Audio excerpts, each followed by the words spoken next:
Ma'am, kindly unmute yourself.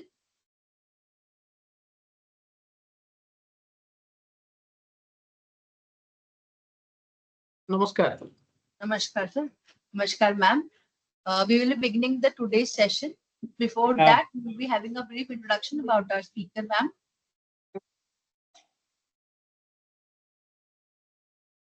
A very good afternoon to respected dignitaries, governing body members of RDV, Director RDV Dr. Vanna Siroha ma'am, Guru Janas. I welcome you all in another intellectual section of Gyan Ganga webinar series. Today's guest speaker is Vaidya Sangamitra Das ma'am, who has joined us today in 10th episode of this knowledge voyage. I, Dr. Jitika Dupel, on behalf of RDV, welcome you all for today's session. On the onset, we would also like to express our heartfelt gratitude and welcome our mentors who have always been there to guide, motivate, and encourage us for sustenance of this series. Respected Vaidya Shri Devendra Trigunaji, President Governing Body Member RAV, respected Vaidya Shri Rajesh Kotecha Sir, Secretary Ministry of Ayush, respected Dr. Vandana Siroha Ma'am, Director RAV.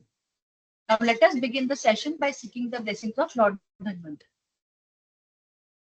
Namami Dhanvantari Adidevam सुरासुरैर्पादपद्मं लोके जरारुग्भयमृत्युनाशं धातारमीशं विविधौषधीनाम् Om Dhanvantaraaya.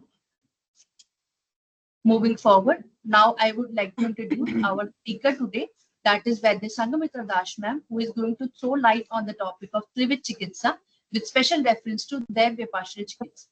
Vaidya Sangamitra Das ma'am is MD Ayurveda and Rachna Shari. Ma'am has achieved several milestones in her professional career, being founder and CEO of Ayurveda Ayurveda Academy, which is India's first and best coaching to guide the scholars of Ayurveda from various corners of our country since 2006. And I am very privileged and honored to say that I am also a student of ma'am.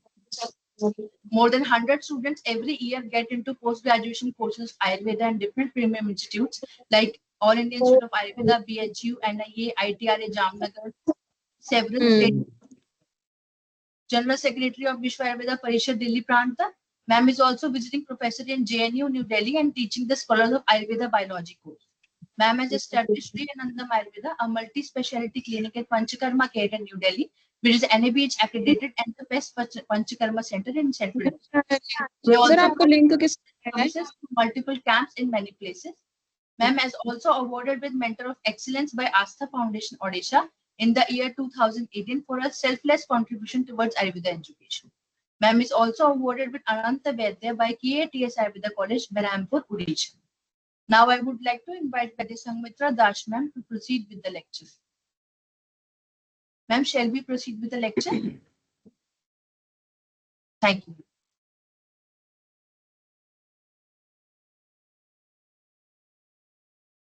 ओम धन्वंतराय नमः। राष्ट्रीय आयुर्वेद विद्यापीठ के अध्यक्ष महोदय पद्मभूषण वैद्य Devendra त्रिगुणा sir को प्रणाम करती हूँ। राष्ट्रीय आयुर्वेद विद्यापीठ के समस्त गुरुओं को नमन करती हूँ। उपस्थित समस्त विद्वज्जन को नमस्कार करते हुए प्रारंभ करती हूँ आज का वक्तव्य।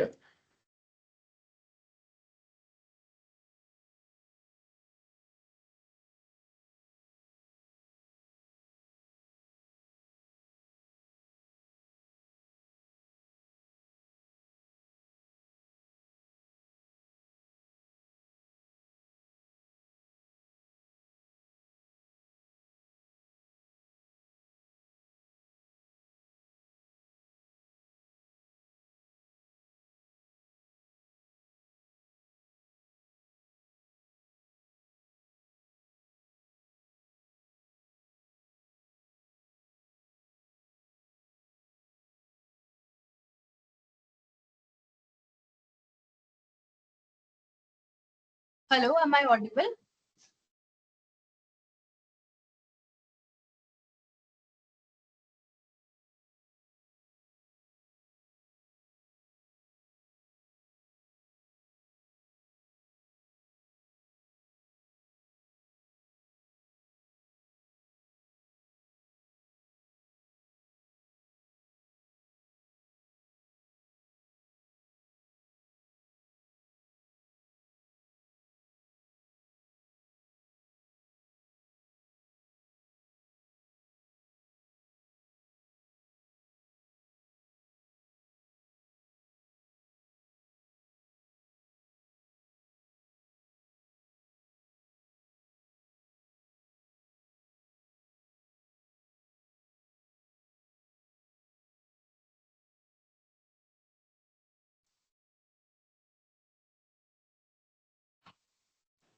Our speaker is joining in the meantime. Due to network error, it got unjoined.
Very good afternoon to all. Am I audible?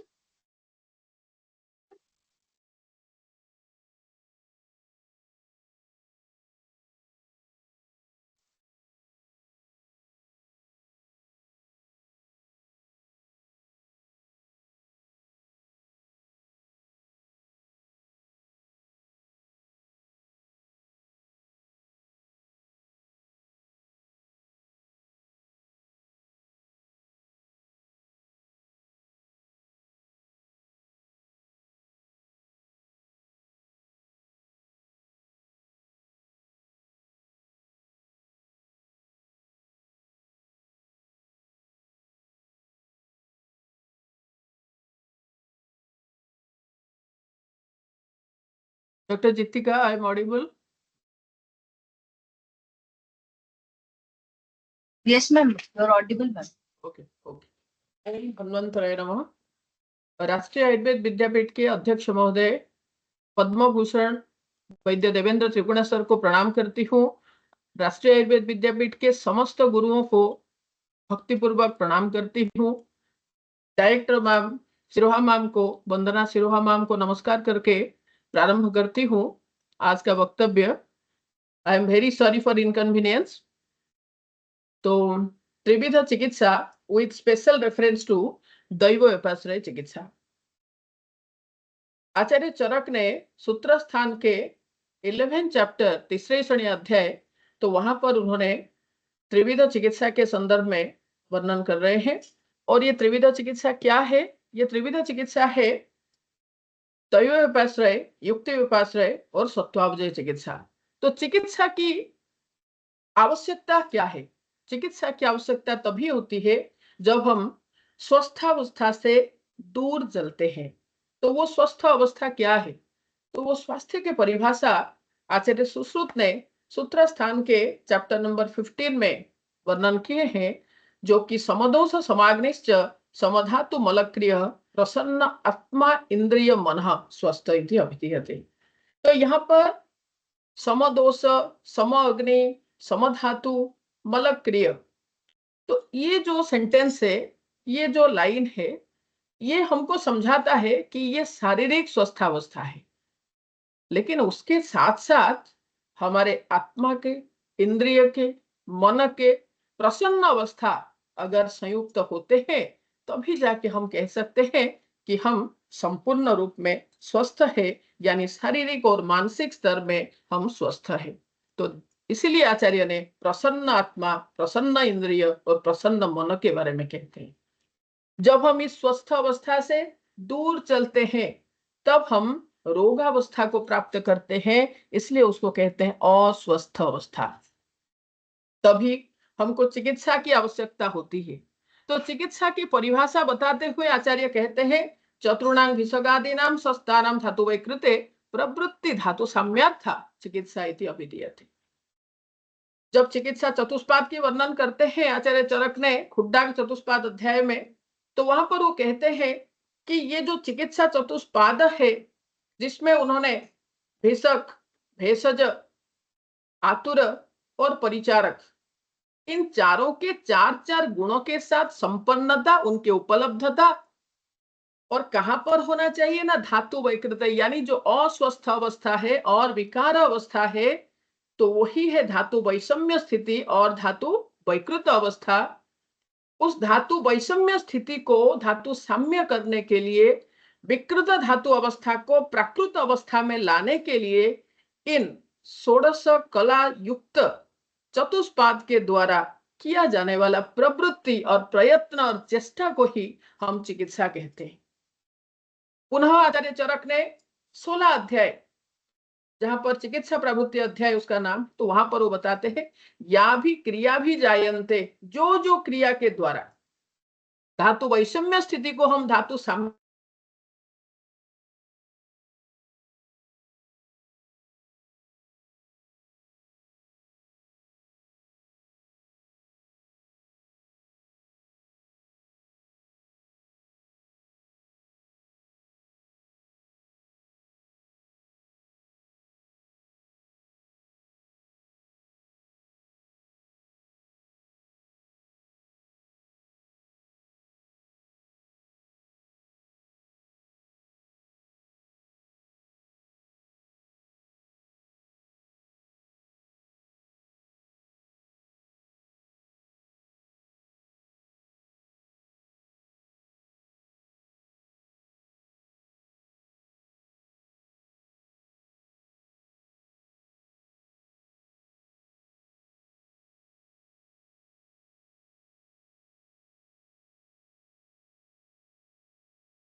आवा- आवाज नहीं आ रही है।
Good evening, all. Am I audible?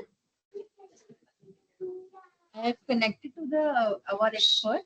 There was some glitch in their link. We have prepared a new link. So, ma'am will be joining in a few minutes. Kindly please be patient and be here. Thank you so much.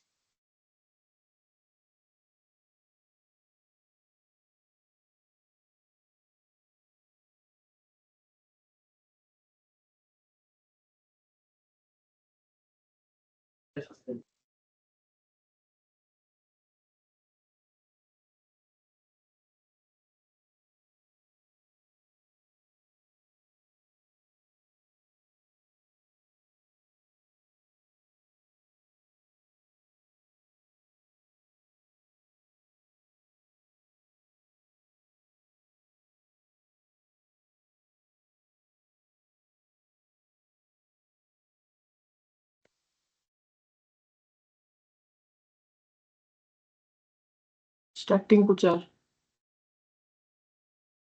Yes, ma'am. It's audible, ma'am, now. Okay. It's audible, ma'am. Please continue and please sorry for the inconvenience. Doctor Jitika, कौन Yes, सी slide तक मैं audible थी? Ma'am 10 minutes, ma'am third slide था ma'am. Next ma'am चिकित्सा परिमेय. हाँ, यहाँ से स्टार्ट करेंगे ma'am. Okay okay okay. Thank you so much ma'am. Thank you very sorry बेटा for inconvenience, very sorry. It's okay ma'am, please same by my side. Thank. तो चरक चिकित्सा स्थान के प्रथम अध्याय में आचार्य चरक कहते हैं, चिकित्सितम व्याधिहरम पथ्यम साधनम औषधम प्रायश्चितम प्रशमनम प्रकृति स्थापनम हितम. तो ये भेषज का पर्याय है. तो भेषज क्या है ना? भेषज को आचार्य चरक कहते हैं कि अगर वैद्य यानी भीषक अगर कारण है तो करण है उसका भेषज, जिसके माध्यम से वो अपने सिद्धि को प्राप्त कर सकता है, अपने उद्देश्य की पूर्ति कर सकता है, उसके लक्ष्य यानी जो व्याधित है उसके व्याधि को दूर कर सकता है. वही है करण, वही है औषधि. चिकित्सितम व्याधि हरम. चरक प्रथम अध्याय में कहते हैं, रोगेभ्यो यो प्रमोचयेत, वो है भीषक. यत् आरोग्याय कल्पते, जो रोग से दूर करके आपको आरोग्य प्राप्त कराता है वो है औषधि. व्याधि हरम. पथ्यम, अपथ्य से हम रोगग्रस्त हुए, हमारे प्रकृतिस्थ धातु विकृतिस्थ हुए, तो विकृतिस्थ धातु को प्रकृतिस्थ करने के लिए only one way, that is पथ्य में फिर से वापस आना. साधना, जिस साधना के द्वारा, जिस प्रयत्न के द्वारा, जिस क्रियाओं के द्वारा प्रकृतिस्थ होंगे. औषध, प्रायश्चित यानी जो असत कर्म, जो प्रज्ञापराध की वजह से हम पीड़ित हुए हैं कर्मफल के स्वरूप में, तो उससे मुक्ति के लिए हमको प्रायश्चित करना है. प्रशमन, कुपित दोष ही हमको कष्ट देता है तो इसलिए उसको समन करना बहुत आवश्यक है. प्रकृति स्थापन यानी धातु वैषम्य को धातु साम्य में कन्वर्ट करना है, विकृतिस्थ धातु को प्रकृतिस्थ करना है. और उसके लिए जो हमारे लिए हितकर है, जिसके लिए हम एक सात्म्य करके शब्द पढ़ते हैं, उपसय करके शब्द पढ़ते हैं, तो वो सारे के लिए है हितम. तो हितकर आहार, हितकर विहार, हितकर औषधि, तो इन सबको उन्होंने भेषज के या औषधि के पर्याय बताए। आचार्य चरक ने जब तीसरे श्रेणी अध्याय में अष्टत्रिक के वर्णन करते हैं तो वहां पर त्रिविध चिकित्सा के संदर्भ में वर्णन किए, जिसमें वो कहते हैं दैव उपाश्रय चिकित्सा, युक्ति उपाश्रय चिकित्सा और सत्वावजय चिकित्सा। सूत्र स्थान के प्रथम अध्याय दीर्घजीविती अध्याय में आचार्य ने जब पहली बार चिकित्सा शब्द को यूज कर रहे हैं तो वहां पर भी उन्होंने कहे प्रसम्यति औषधि पूर्वे दैव युक्ति विपाश्रय मानस ज्ञान विज्ञान धैर्य स्मृति समाधि। यानी जो शारीरिक दोष वात पित्त कफ के वजह से हमको जो पीड़ा मिल रही है, जो कष्ट हमको मिल रहा है, जो रोग उत्पन्न हो रहा है, उसके चिकित्सा के लिए हमको दैव और युक्ति ये दोनों के व्यापार से चिकित्सा को हमको अप्लाई करना पड़ेगा। इसका अर्थ ये हुआ कि त्रिविध चिकित्सा के अंदर सबसे पहला चिकित्सा जिससे हमको चिकित्सा का प्रारंभ करना चाहिए वो है दैव विपाश्रय चिकित्सा। मेरा स्वल्प बुद्धि यहाँ पर यह कहता है कि आचार्य चरक का वहां पर मैसेज ये है कि कोई भी व्याधि तक के व्याधि को दूर करने के लिए हमको ये तीनों चिकित्सा को प्रयोग करना आवश्यक है, तभी जाके हमको 100% रिजल्ट यानी सिद्धि की प्राप्ति हो सकती है। It means each of this contribute 33.3% towards achieving your goal. अगर हमने इनमें से सिर्फ युक्ति उपाश्रय चिकित्सा करते हैं, जो कि आज के समय में आयुर्वेद में जो प्रैक्टिस में चल रहा है, तो that is nothing but only युक्ति विपाश्रय चिकित्सा। युक्ति विपाश्रय चिकित्सा का अर्थ ये हुआ कि रोग का और रोगी का परीक्षण करने के बाद हमने जो आहार विहार और औषधि की योजना करते हैं उसको युक्ति विपाश्रय कहेंगे, लेकिन उससे पहले हमको करना जो चाहिए वो है दैव विपाश्रय चिकित्सा। सत्वावजय चिकित्सा का अर्थ ये हुआ कि अहितेभ्यो अर्थेभ्यो मन निग्रह, यानी अहितकर विषय से मन को निवृत्त करना। मेरा स्वल्प बुद्धि से मैं इतना कहूंगी कि यहाँ पर सत्वावजय चिकित्सा का जो मुझे प्रतीत होता है वो है काउंसलिंग।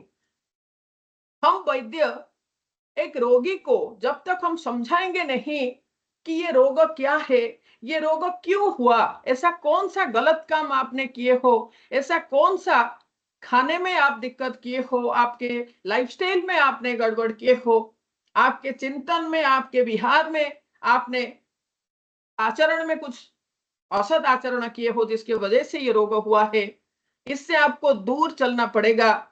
इससे ठीक होने के लिए आपको ये सारे चीज को बदलकर जो एक्चुअल लाइफस्टाइल है उसमें आपको आना पड़ेगा। जो एक्चुअल बैलेंस डाइट की बात करता है आयुर्वेद, वहां पर आपको आना पड़ेगा। आने से ये ऐसे काम करेगा। जब तक हम ऐसे रोगी को समझाते नहीं है और रोगी उसको समझता नहीं है, तब तक वो अपथ्य को त्याग नहीं करेगा। First, he or she should be convinced in this regard. Then only he or she will feel easy to adopt your advice. So, अगर हमने एक रोगी का चिकित्सा करते समय ये तीनों को अपनाते हैं तो ये निश्चित है कि हमको जो फल है, जो सिद्धि है, जो सक्सेस है, वो हमको ज्यादा मिलने का संभावना रहेगा। दैव विपाश्रय चिकित्सा, युक्ति विपाश्रय चिकित्सा, सत्वावजय चिकित्सा। दैव विपाश्रय चिकित्सा के अंतर्गत आते हैं मंत्र, मणि, मंगल, होम, नियम, प्रायश्चित, गमन, उपवास, तो ये सारे दैव विपाश्रय में आते हैं। युक्ति विपाश्रय में आते हैं जो हमने रोगी का, रोग का, दोष का ये सब परीक्षण करके अनुमान करने के बाद जो योजना किए, और सत्वावजय का अर्थ हुआ जो हमारा काउंसलिंग के माध्यम से उसके लिए क्या हितकर है, आहार भी विहार भी उसको समझाते हुए उसको हितकर मार्ग में हम लाते हैं। This treatment that involves spiritual, religious and astrological practices applied in conditions not responding to rational therapies includes diseases caused by karma, जिसको हम कहेंगे असत कर्म, पाप और डिवाइन फैक्टर्स। दैव विपाश्रय तो मंत्र, मणि, औषध, होम, नियम, प्रायश्चित, उपवास, स्वप्न, यात्रा यानी गमन, है ना, स्तुति, तो ये सारे आते हैं किसमें? दैव विपाश्रय चिकित्सा में। एक एक करके हम देखेंगे। सपोज मंत्र की बात करेंगे तो इसकी आगे एक स्लाइड है जिसमें वो डिटेल में है। तो मंत्र का अर्थ हुआ चैंटिंग ऑफ सैक्रेड साउंड्स। हम वेदों में विश्वास करते हैं। जब हम पदार्थ विज्ञान पढ़ते हैं तो वहां पर नास्तिक और आस्तिक दर्शन की बात आती है। आचार्य चरक कहते हैं वर्ज्यानांग नास्तिक। जब हम आचार्य सुश्रुत बताते हैं कि एक रोगी का गुण क्या होना चाहिए तो वहां पर है आस्तिक्य। तो जो वेदों के अंदर अथर्व वेद है, जो हम मानते हैं कि अथर्व वेद का उपवेद है आयुर्वेद, तो अथर्व वेद में कुछ मंत्रों का वर्णन आता है जो कि स्पेसिफिक रोग के चिकित्सा के लिए वहां पर वर्णन हुआ। यहां पर और एक छोटा सा एग्जांपल मैं देना चाहूंगी। आपने दस्यु रत्नाकर के बारे में सुने होंगे, और दस्यु रत्नाकर ने राम राम इस शब्द को बार बार उच्चारण करने के बाद वाल्मीकि मुनि के जो कृति हम पढ़ते हैं सुनते हैं, तो वो सारे तभी संभव हुआ जब दस्यु रत्नाकर ने, दस्यु का अर्थ क्या हुआ ना, जो एक प्रज्ञापराध जिसका वृत्ति है, इसका अर्थ है हर एक मनुष्य हर एक प्राणी के अंदर सत्व रज तम है, और जब हमारे अंदर राजसिक और तामसिक भाव ज्यादा होते हैं तब जाके चौर प्रवृत्ति डेवलप करता है। तो जो एक राजस रज और तमस से भरा हुआ व्यक्ति जब बार बार राम नाम को उच्चारण करने के बाद इतने सत्वगुण संपन्न हुआ कि वो रामायण जैसे महाकाव्य को वर्णन कर लिए, इसका अर्थ ये हुआ कि राम शब्द का ही प्रभाव भी त्रिगुण के ऊपर आया, जिसके वजह से रज और तम जो है वो डिप्रेस होके उनका क्षीणता आके सत्व गुण की वृद्धि हुआ था, ऐसा मेरा मानना है। औषध, होम, प्रायश्चित, गमन, यात्रा का अर्थ है गमन, यानी सपोज हम वैष्णो माता के दर्शन के लिए जाते हैं तो हमने वहां पर पैदल पैदल गए, तो वो है गमन। उपवास, दर्शन, देव दर्शन, नियम, ये सारे आते हैं। स्तुति, ये सब आते हैं दैवोपाश्रय चिकित्सा के अंतर्गत। यहाँ पर मैंने ऐसे तो बहुत सारे हैं, लेकिन उनमें से जो आप सभी लोग जिनको फेस करके आए होंगे, पेजेस को पढ़ते हुए आए होंगे, उन्हीं को ही लिया हूं यहाँ पर। सबसे पहले अथर्ववेद के बारे में मैंने आपको बताया। विष्णु सहस्त्र नाम आचार्य चरक ने ज्वर चिकित्सा में, विषम ज्वर चिकित्सा के संदर्भ में कहते हैं ईश्वर और अष्टमातृका के पूजन और विष्णु सहस्त्र नाम पाठ करना है। ईश्वर और प्रमथागण का पूजन उन्माद चिकित्सा में कहते हैं। उन्माद, राजयक्ष्मा, अपस्मार आदि चिकित्सा में कहते हैं कि देव, विप्र, गुरु, इन सब का पूजन करना है। आगंतु जो उन्माद के निदान में आप पढ़ेंगे तो वहां पर कारण ही है प्रज्ञापराध, और वहां पर चिकित्सा होगा कि इन सभी के पूजन करो। आचार्य सुश्रुत रसायन निर्माण काल में गायत्री मंत्र पाठ करने के लिए कहे, और रसायन सेवन काल में श्री सूक्त मंत्र के पाठ करने के लिए कहे। पुत्रेष्टि मंत्र आप चरक संहिता पढ़ेंगे तो वहां पर जाति सूत्रीय अध्याय में वो कहते हैं कि गर्भाधान मंत्र अलग है, जिसमें अहिरसी से शुरू हो रहा है, और उसके आगे वो 4 लाइन का श्लोक है, वहां पर वो ब्रह्मा, विष्णु, महेश सबको वो वहां पर स्मरण कर रहे हैं। उसके नेक्स्ट आता है पुत्रेष्टि यज्ञ, तो पुत्रेष्टि यज्ञ में भी वो विष्णु को स्मरण कर रहे हैं। मूढ़गर्भ चिकित्सा काल में आचार्य सुश्रुत कहते हैं कि च्यवन मंत्र श्रवण करना है।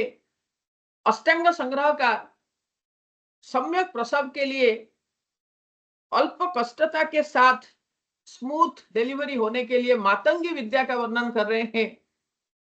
स्तन्यपान कराते समय मंत्र पाठ करना है कि मेरे शिशु के बाहु में, मेरे शिशु के आयु, मेरे शिशु के आरोग्य, ये सब शिशु को प्राप्त हो। और पवन विरेचन कराने से पहले जब हम औषधि क्वाथ पिलाते हैं तो उस समय भी मंत्र पाठ करने का निर्देश हुआ, और उस मंत्र को आप अगर देखेंगे तो वहां पर जो आयुर्वेद अवतरण में हम जिन आप्तों के, जिन देवताओं के बारे में हम पढ़ते हैं, उन्हीं को ही हम स्तुति कर रहे हैं, उन्हीं को ही हम स्मरण करते हैं, उन्हीं के आशीर्वाद को भिक्षा करते हैं। क्योंकि संशोधन तो व्यापक युक्त है, तो संशोधन के द्वारा मेरे रोगी के, मेरे शरण में आने वाला रोगी जो है उसको और उपद्रव का फेस करना ना पड़े और उसको सुखपूर्वक इसका संशोधन हो जाए, उसको निरोगता प्रदान करे। तो these are few very very important examples of mantra औषधि। रसशास्त्र पढ़ते हैं तो वहां पर रत्न और धातु के बारे में पढ़ते हैं। This is also a part of दैव उपाश्रय चिकित्सा। तो दैव उपाश्रय चिकित्सा के बारे में जब हमने पढ़े मंत्र मणि, तो मणि इज रत्न, रत्न का एक पर्याय है मणि। नवरत्न के बारे में हम पढ़ते हैं तो माणिक्य, मुक्ता, प्रवाल, तार्क्ष्य, पुष्पराग, हीरक, नीलम, गोमेद और वैदुर्यक, ऐसे ये नवरत्न है। तो ये नवरत्न नवग्रह को संतुष्ट करने वाले होते हैं। जैसे कि सूर्य को संतुष्ट करने के लिए हम माणिक्य का प्रयोग करते हैं, तो इनको रविप्रिय कहा गया। इसलिए चंद्रमा को संतुष्ट करने के लिए मुक्ता पहनते हैं, तो इसलिए उनको चंद्रहास कहा गया मुक्ता को। मंगल को संतुष्ट करने वाला प्रवाल है, बुध को संतुष्ट करने के लिए ताक्ष पहनते हैं, गुरु को संतुष्ट करने के लिए पुखराज पहनते हैं, शुक्र को संतुष्ट करने के लिए हीरा, शनि को संतुष्ट करने के लिए नीलम, राहु को संतुष्ट करने के लिए गोमेद और केतु को संतुष्ट करने के लिए वैदुर्य का धारण किया जाता है। ऐसे ही धातुओं के वर्णन है। सूर्य को संतुष्ट करने वाला धातु ताम्र है, चंद्रमा को संतुष्ट रजत करता है, मंगल को संतुष्ट करने वाला पित्तल होता है, बुध के लिए नाग होता है, गुरु के लिए स्वर्ण होता है, शुक्र को संतुष्ट करने वाला बंग होता है, शनि को संतुष्ट करने वाला तीक्ष्ण लोह होता है, राहु को संतुष्ट करने वाला कांस्य और केतु को संतुष्ट करने वाला कांत लोह होता है। अगर हम आचार्य सुश्रुत ने जो शारीर स्थान के प्रथम अध्याय में जो अधिदेवता और 13 प्रकाशमान तत्व के वर्णन करते हैं, तो वहां पर अगर चलेंगे तो वहां पर वो सीधा सीधा कहते हैं कि बुद्धे ब्रह्मा, अहंकारस्य ईश्वर, मनसः चंद्रमा, श्रोत्रस्य दिशा, श्रोत्र का अधिदेवता है दिशा, चक्षुषः सूर्य। इसका अर्थ ये हुआ, जो मेरा मानना है वो ये है कि अगर किसी के नेत्र विकृति है, अगर किसी के दृष्टि शक्ति नाश हो रहा है या दृष्टि शक्ति क्षय हो रहा है, तो वहां पर उनके अधिदेवता है सूर्य, तो सूर्य को पूजन करना आवश्यक है।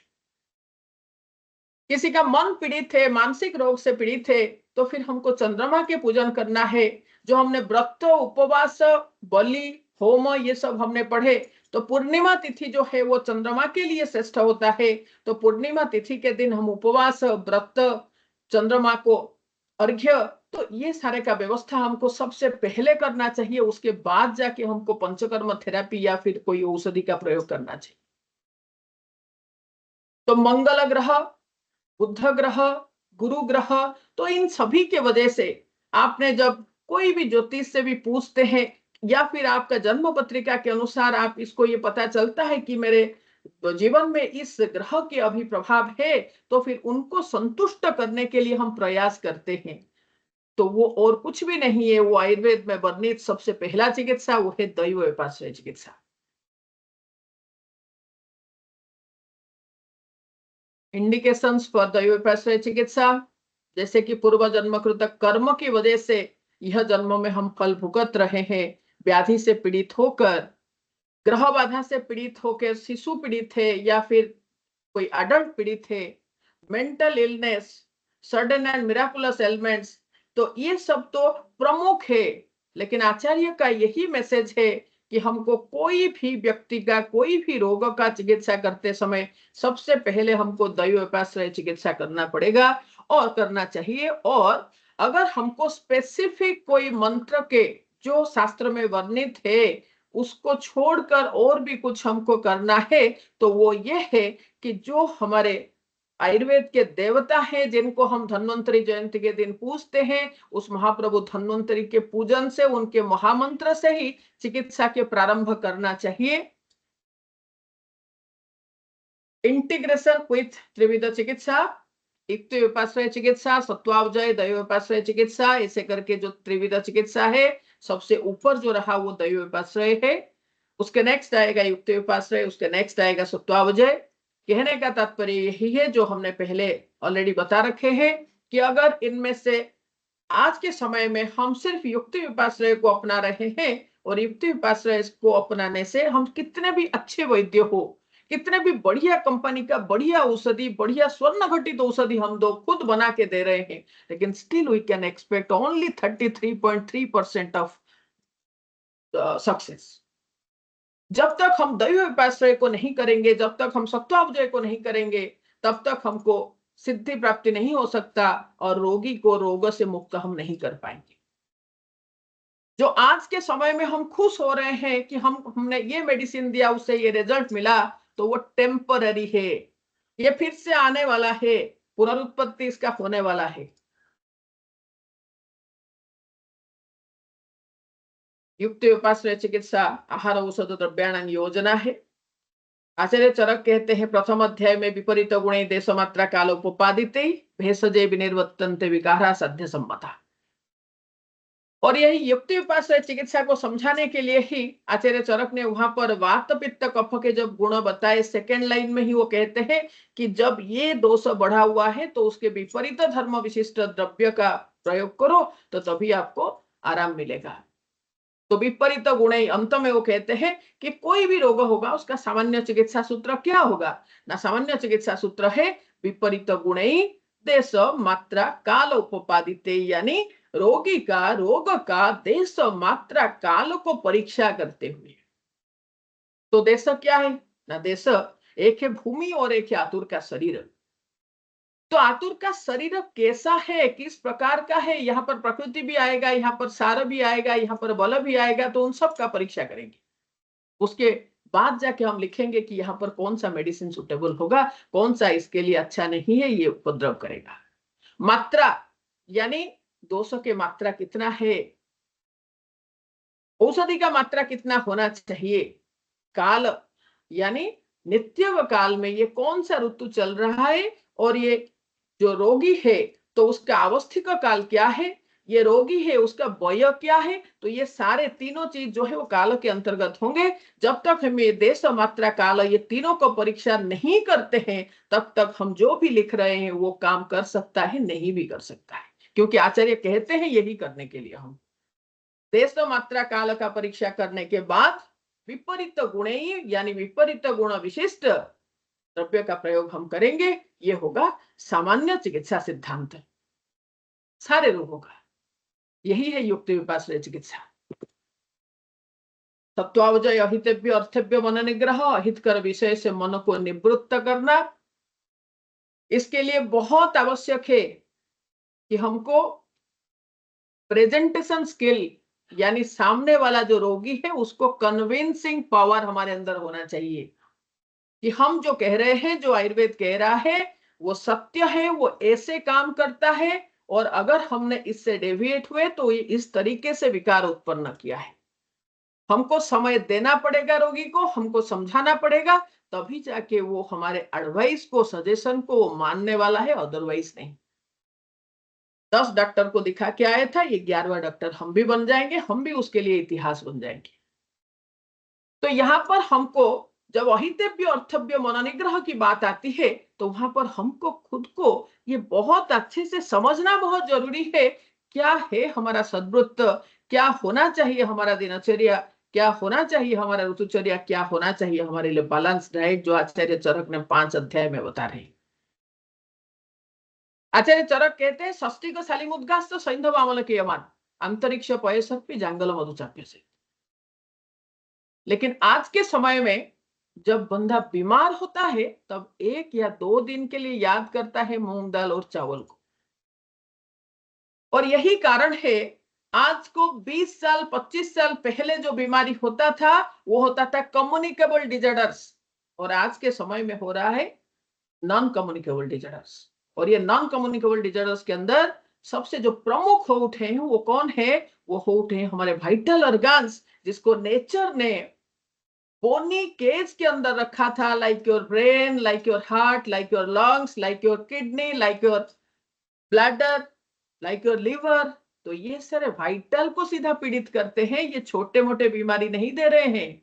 क्यों? क्योंकि आचार्य जो कहे, आयुर्वेद जो कहा, हमने जस्ट उल्टा को डेली लाइफ में, डेली रूटीन में कर रहे हैं, और जो आयुर्वेद कह रहा है उस चीज को हम जब बीमार होते हैं तब याद करते हैं, वो भी 1-2 दिन के लिए। तो इसलिए हमको इसको समझाना पड़ेगा कि मूंग दाल कैसे काम करता है, क्यों रोटी ना खा के षष्ठीकशाली उन्होंने कहे, क्यों कह रहे हैं कि मधु हमको यूज करना है, फिर मधु को हमको कैसे यूज करना है। ये चीज को जब तक हम उसको अच्छे से कन्विंस नहीं करेंगे, प्रेजेंट नहीं करेंगे, समझाएंगे नहीं, तब तक यह अहितव्य अर्थव्य मनोनिग्रह नहीं कर सकता। तब तक हमको एक फुल सक्सेस, जिसको हम कहेंगे कि हाँ हमने इस रोगी को ठीक कर दिया, वो हम सौभाग्य हमको प्राप्त नहीं हो। ये सारे रेफरेंस से जो श्लोक या जो संदर्भ हमने कहे, तो ये सारे ग्रंथ से लिए थे।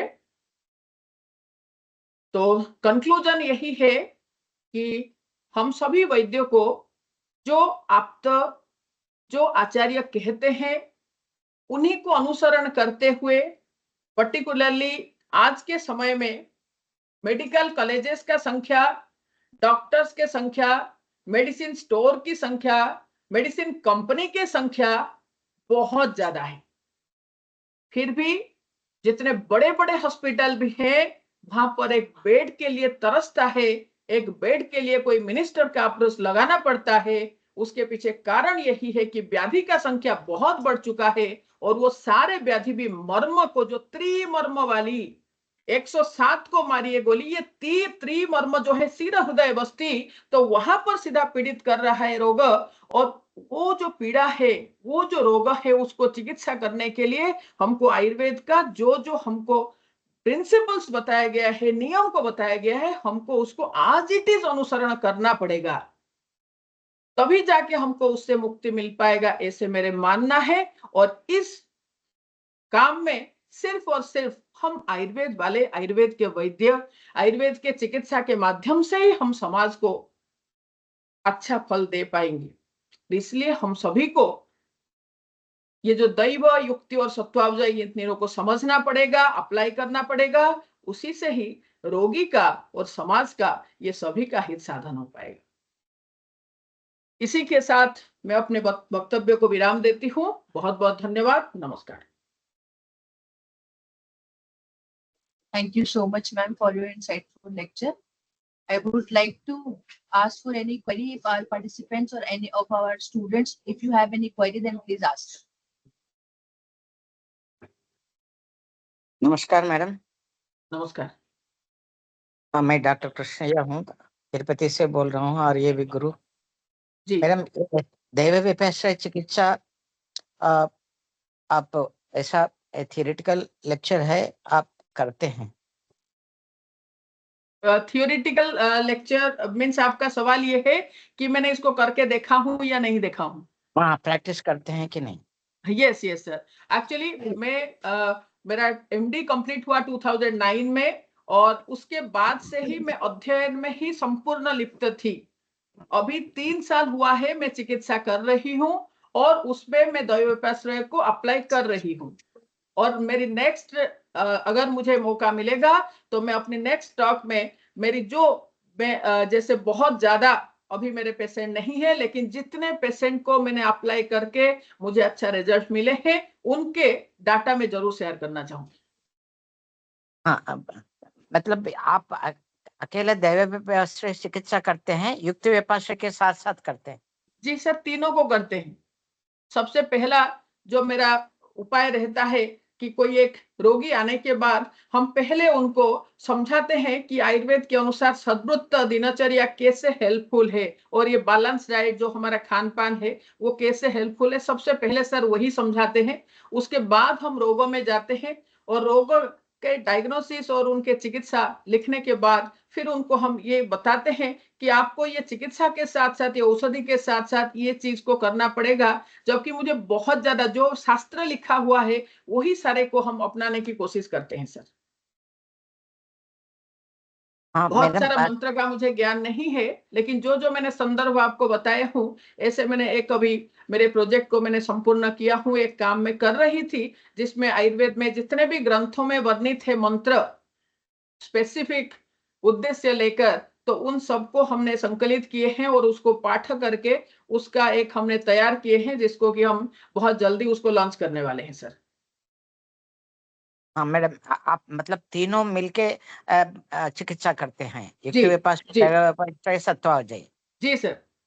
मतलब आपका जो डॉक्यूमेंटेशन है ये तीनों को मिला के, मतलब ये अलग से, ये दैव विपाश्रय का अलग से ऐसा इसके कारण इतना रिजल्ट मिला है ऐसा डॉक्यूमेंटेशन है? नहीं तो वो तीनों एकदम तीनों मिल। का सर, तीनों हाँ, का अभी तक अलग अलग मेरे पास नहीं है, तीनों का है। हाँ, क्योंकि जी, अभी जो प्रैक्टिशनर करते हैं युक्त विपाश्रय करते हैं ज्यादातर। जी, जी, तो आपका कहना क्या है, ये सत्वावजय और दैव विपाश्रय करने से और अच्छा रिजल्ट मिलेगा? जी, जी, जी, जी अच्छा, सर, जी sir, okay, thank you so much. जो भी मंत्र है आप जी सर, आगे हमको ये डिटेल में प्रेजेंट करेगा तो और अच्छा रहेगा मैडम। जी सर, जी सर। प्रणाम सर, प्रणाम sir. Thank you so much madam. Madam, Thank you so much, Namaste. ma'am. Can you explain any one or two cases what you treated with respect to this Daiva Apasya Chikitsa, ma'am? Sir, जैसे अभी तो मेरे पास फिलहाल data Like- तो नहीं है, लेकिन मैं Like ऐसे आयुर्वेद ओरली वैद्यों को ज्यादा वात व्याधि मिलता है, लाइक एनी गृद्धरस्य और एनी वात व्याधि और एनी सिंपल व्याधि विद रेस्पेक्ट दैवा अपश्य चिकित्सा, can you explain one case, ma'am? Sir, जैसे अभी जो मेरे पास जो एक्सपीरियंस है उनमें से मैं एक शेयर करना चाहूंगी। और ये जो आपने गृद्धरसी वगैरह के बारे में बताए, तो उसके बारे में डिटेल में मुझे अभी आपको बताना पड़ेगा वो सारे चीज। मैं एक सिंपल एग्जांपल दे रही हूँ अभी आपको। और मेरी मंत्र निधि जैसे ही मैं लॉन्च कर दूंगी, तो उसके बाद सारे गुरुओं के पास सबसे पहले हम उनको पहुंचाएंगे। तो जैसे एक पेशेंट थी, जिस पेशेंट का हिस्ट्री ये था कि उनको मतलब जब वो 16-17 इयर्स के थे तब उनको ट्यूबरक्लोसिस हुआ था, जिसकी वजह से उनका दोनों ट्यूब ब्लॉक थे। और उसके बाद उन्होंने मॉडर्न के ट्रीटमेंट सब बहुत कुछ लिए थे। और उस समय मैं नए नए प्रैक्टिस में आई थी, मैं 3 साल पहले की बात कर रही हूँ। और लेकिन क्योंकि मैंने 98 में मेरा बीएमएस एडमिशन हुआ, तब से लेकर अभी तक मुझे आयुर्वेद के अध्ययन ही मुझे सबसे बड़ा साधना लगता है। तो मुझे विश्वास है कि जो आचार्य ने कहे वो होगा। तो मुझे तो बहुत ज्यादा ज्ञान नहीं था ये जो इनफर्टिलिटी के मेडिसिन वगैरह में उस समय। तो मैंने शुरुआत के जो जो देना चाहिए मुझे, शतावरी वगैरह और उनका जो लाइफस्टाइल को ठीक करना, उनके एक्सरसाइज का हैबिट डालना, वो सब किए। उसके साथ साथ हमने उनको अप्लाई किए थे वो जो आचार्य चरक ने गर्भाधान के मंत्र बताए हैं। और उसके बाद हमने 4 मंथ्स उनको ऑब्जर्वेशन में रखे। एवरी डे हम उनको फोन कर रहे थे कि सोने का समय क्या है, उठने का समय क्या है, भोजन उन्होंने दिन भर में क्या क्या लिए। और उसके बाद उसके साथ साथ उनको ये मंत्र हमने दिए थे कि सहवास के समय में हस्बैंड और वाइफ दोनों को ये पाठ करना है। और जैसे आचार्य ने कहे हैं कि वाम पाद दक्षिण पाद, जैसे करके उन्होंने कहे हैं कि बेड के ऊपर जाते समय ये पाद को सबसे पहले लेना है करके। तो वो सारे चीज को हमने अपनाए और उससे हमको सक्सेस मिला। उसके 3-4 महीने बाद हमको ये इंफॉर्मेशन मिला, वो पेशेंट से जानने को मिला कि वो शी इज प्रेग्नेंट नाउ। और अभी उनके एक कन्या संतान है, 1 साल की हो जाएगी वो बच्ची उनको। तो ये है। अभी मैंने उसको डाटा को मैंने रेडी नहीं किया हूं, लेकिन मेरे पास वो सारे चीज उपलब्ध है। और जब हम पूजा भी करते हैं तो विष्णु सहस्त्र नाम के बाद एक विष्णु पंजक स्तोत्र आता है। तो विष्णु पंजक स्तोत्र में ऐसे क्लियरली मेंशन है कि मेरे इस अंग को, ये भगवान को मैं प्रार्थना करती हूँ ये रक्षा करे, ये बल प्रदान करे। तो उस हिसाब से भी हम, जैसे आप गृद्धरसी की बात कहे, तो गृद्धरसी जो है वो मेरा हमारा शक्ति यानी पाद, तो उसको समझाता है। तो वहां पर उन्होंने विष्णु के कौन से नाम को हमको स्मरण करना है वो वहां पर लिखित है।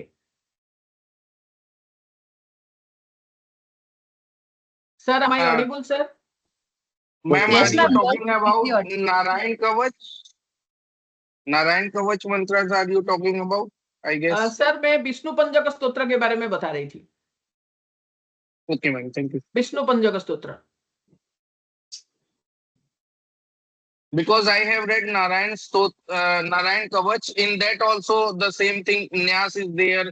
जी, जी सर, जी सर। हमने अपने मंत्र निधि में नारायण कवच को भी रखे हैं sir. Sorry, ma'am. I am a student. You are not participating. Thank you. No, sir. नमस्कार.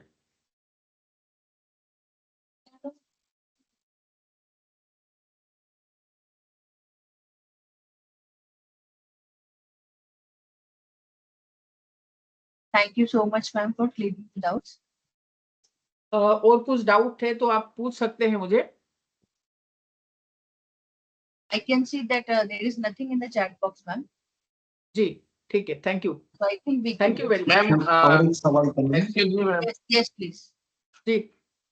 Ma'am, I just wanted to ask, like, have you seen any cases of that Mahamrityunjay mantra? For that, I have been given to my patients and not documented the result, but it has shown like some calmness it has shown. जी sir, एक है महामृत्युंजय मंत्र, धन्वंतरी महामंत्र, और उसके साथ साथ जैसे आप हनुमान चालीसा भी पाठ करते हैं, इवन आपने भेल संहिता में भी विषम ज्वर चिकित्सा में वो कहते हैं हनुमंत पूजन करने के लिए, और हनुमान चालीसा में भी वो कहते हैं कि जो शतवार पाठ कर कोई छुटे ही बंदी महासुख होई, और ये सुख शब्द जो है वो आयुर्वेद आरोग्य कहता है. तो इसलिए ये महामृत्युंजय मंत्र और धन्वंतरी महामंत्र और हनुमान चालीसा, ये तीनों के पाठ से तो बहुत अच्छा जो हम औषधि देते हैं, तो वो अकेला औषधि और मंत्र के साथ औषधि में बहुत फर्क दिखता है सर. इसका प्रभाव है सर, और इसको हम सभी को ये अनुरोध करेंगे सारे वैद्यों को कि हम सबको दैवोपाश्रय को हमको जरूर लेना चाहिए चिकित्सा में, ताकि इसका इम्पैक्ट हम सबको पता चल पाए.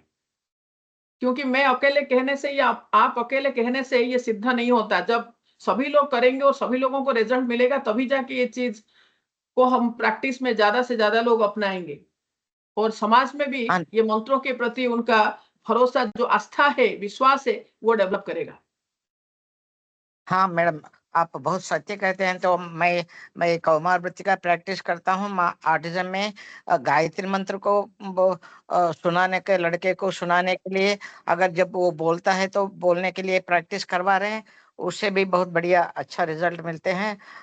हमारे पास ऐसा, हम इसलिए हम बहुत उत्सुक है. आप जो भी दैवोपाश्रय करते हैं आगे, जैसे मंत्र को कौन सा व्याधि में, ये जानना चाहते हैं आगे से आपसे. जी, हम और एक चीज सर कहना चाहेंगे कि जैसे हम इनफर्टिलिटी का ट्रीटमेंट होती है, और इवन ऑटिज्म के बारे में आप कहते हैं, तो पुष्य नक्षत्र के दिन, पुष्य नक्षत्र जो है दैट इज फॉर पोषण, नरिशमेंट, और पुष्य नक्षत्र के दिन अगर हमने गर्भस्थापन के लिए, मीन्स वंध्यत्व की चिकित्सा के लिए, या फिर जो जिनका डीजेनरेशन होके जो डिजीजेस होते हैं, या फिर बच्चों में जो भी हम चिकित्सा करते हैं बच्चों के लिए, तो वो सारे के लिए अगर हमने पुष्य नक्षत्र के दिन हम वहां पर यज्ञ करते हैं, होम करते हैं, तो उसका भी रिजल्ट बहुत अच्छा मिलता है सर.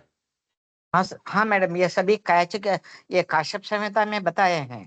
तो जी, जब और पुष्य नक्षत्र में भी रोपण रवि करना, पुष्य जो है वो बहुत ज्यादा इफेक्टिव रहते हैं, रवि पुष्य. हाँ, मातंगी मात्रा और धूपन करते समय कैसे कैसे मंत्र पढ़ना है, ये सभी जी. काश्यप संहिता में विवरण दे चुके हैं मैडम. जी. बहुत अच्छा.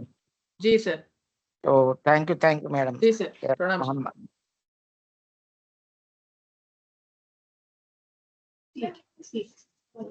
So moving forward, I really appreciate, ma'am, everybody so much participating in this topic, because this is a new concept.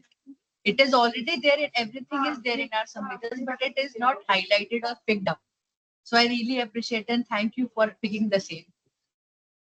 Thank you very On the much, behalf Dr. of Jitika. organizing committee, thank you so much, ma'am. I would like to thank Vaidya Sangamitra Das, ma'am, for delivering such insightful lecture.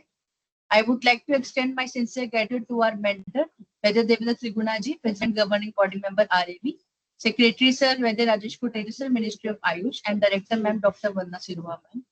Most importantly, I would like to express heartfelt thanks to all the gurus and shishya and other scholars who, with their presence and active contribution and participation, make this webinar a successful one. So in the continuation, we will be having our next webinar session, that is to 11th episode next Thursday. Thank you so much for joining. Thank you so much, ma'am, for being part of it. Thank you. Namaskar. Thank you very much to all of you.